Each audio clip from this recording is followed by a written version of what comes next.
আমার বাড়ি কুড়িগ্রাম, দিলাম পরিচয়। কুড়িগ্রামের মানুষ সহজ সরল, চিটার বাটপার নয়।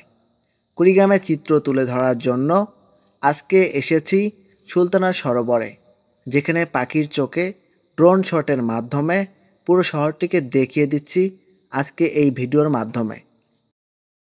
কুড়িগ্রাম জেলার উত্তরে ভারতের পশ্চিমবঙ্গ, দক্ষিণে গাইবান্ধা ও জামালপুর জেলা, পূর্বে ভারতের আসাম, পশ্চিমে লালমনিরহাট জেলা ও রংপুর জেলা। কুড়িগ্রাম জেলার নামকরণে ইতিহাস নিয়ে অনেক কিংবদন্তি রয়েছে। এ বিষয়ে প্রশ্নতীত বা সন্দেহমুক্ত কোনো তথ্য পাওয়া যায়নি। রঙ্গপুর অর্থাৎ এই অঞ্চলে একদা ছিল কুচবিহার রাজ্যের অন্তর্গত।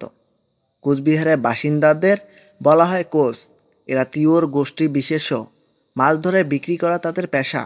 সুবিধাবঞ্চিত নিচু শ্রেণীর এই হিন্দু কোচদের 20টি পরিবারকে সেখান থেকে এখানে প্রেরণ করা হয়েছিল বা আনয়ন করা হয়েছিল বসতি স্থাপনের জন্য। এই 20টি কোচ পরিবারের কারণে কুড়িগ্রাম নামকরণ করা হয়েছে। এরকম অনেক জনশ্রুতি রয়েছে। 1875 সালে 22শে এপ্রিল তারিখে একটি নতুন মহকুমার গোড়াপত্তন হয়। এই মহকুমার নাম কুড়িগ্রাম।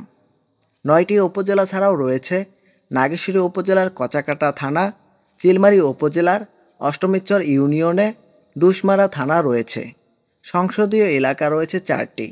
জেলায় রয়েছে বিভিন্ন কালে সাক্ষী হয়ে ঐতিহাসিক দর্শনীয় স্থান, এছাড়াও উল্লেখযোগ্য শিক্ষা ও সাহিত্য, কলা, সংগ্রাম, বিদ্রোহী যোদ্ধা, রাজনীতিবিদ ব্যক্তিত্ব রয়েছে।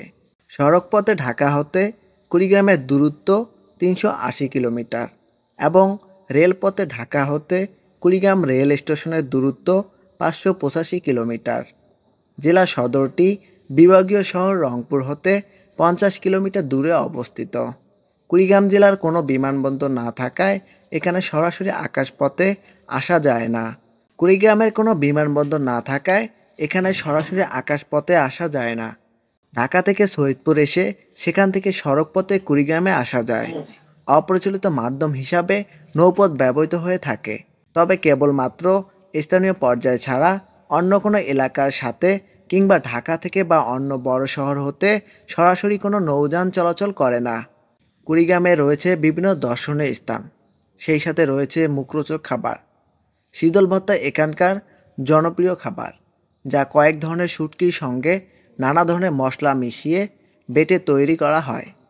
এছাড়াও রয়েছে বিখ্যাত হাড়িভাঙ্গা আম, তামাক, আখ, মিষ্টি জাতীয় খাবারের মধ্যে বিখ্যাত হলো ক্ষীর লালমোহন। এছাড়াও তিস্তা নদীর বৈরাতি মাছ কুড়িগ্রামের অন্যতম জনপ্রিয় খাবার। কুড়িগ্রাম জেলা নিয়ে আজকের এই ভিডিওটি তুলে ধরার চেষ্টা করেছি।